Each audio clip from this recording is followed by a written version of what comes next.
Hi guys, Aislinn here with Animal Queens Adventures, and today we're going to talk about the sizes of these things because a lot of people compare other dinosaurs to just T-Rex. But think about it. You can look at a lion, a polar bear, an American alligator, and think it's huge. Imagine you're walking in a forest. You turn and you see that. This is Allosaurus fragilis. It is about the size of 2.5 polar bears. This individual alone was probably about 4,000 pounds.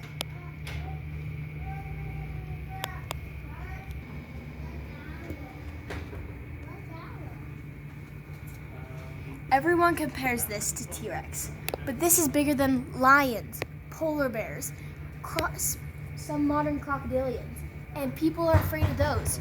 But people are also afraid of spiders that are like 10,000 times smaller than them. This isn't even full grown, and it is the size of a small female elephant. That's huge. Raptors. Most people visual raptors about the size of us, but think about it. This is Utah raptor. It is about the size of a giant male polar bear.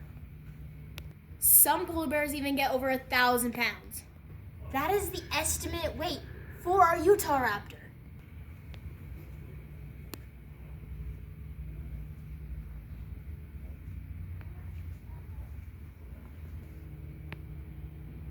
This Moabosaurus is bigger than most bull male elephants. And it's one of the smaller sauropods. This is a baby Camarasaurus. And it not being full grown is bigger than a polar bear. It's just a baby. This is a Nanosaurus, and it's one of the smaller of the dinosaurs, and it's the size of a border collie. Now let's track back to the Allosaurus fragilis.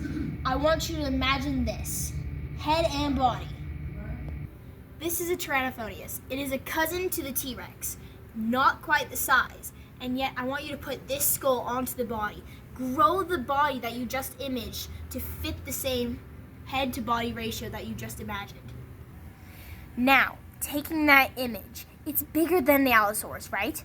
Now, the T-Rex. It's huge, being up to 16,000 pounds. That's huge, but 4 times the size of the Allosaurus. And some estimates up to 20,000 pounds, 5 times bigger. And that's so much bigger than some bull elephants. As a modern day citizen, I understand that we are so used to elephants and giraffes and rhinos being the biggest animal, but this was a carnivore. It's huge, it's massive. A cousin to the Allosaurus, the animal from the original image that we are going off of, Carcharodontosaurus. It's even bigger than the T-Rex's skull. Though T-Rex probably weighed more. It's huge. Look at this skull. Could probably swallow me in one bite. Okay, now thinking back to modern day alligators being between 200 to 450 pounds. And now, Deinosuchus. This is not an accurate skull, but it definitely gives the idea. This would be 16,000 pounds.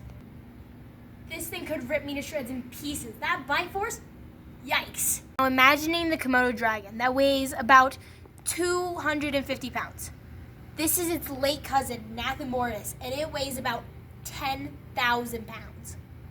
And not even at all the biggest of the marine reptiles. Now, here's a pterosaur. It's large-ish, but not about the same size as Quetzalcoatlus. But this is the size of like a wing glider. It's huge still. Wing glider, paraglider, para-wing glider? Wait, what? Dyslexia. This is Dunkleostes, a prehistoric fish. It would have been about the length of a giant great white. The head is much bigger than a great white's, but its head to body ratio is way different. So next time you go to the zoo or an aquarium or a wildlife sanctuary and you're impressed by these animals, as you should, imagine that compared to some of these skeletons. Because when we go to museums, we see them and we're like, wow, that's That's not big. It's not a T-Rex. These are huge.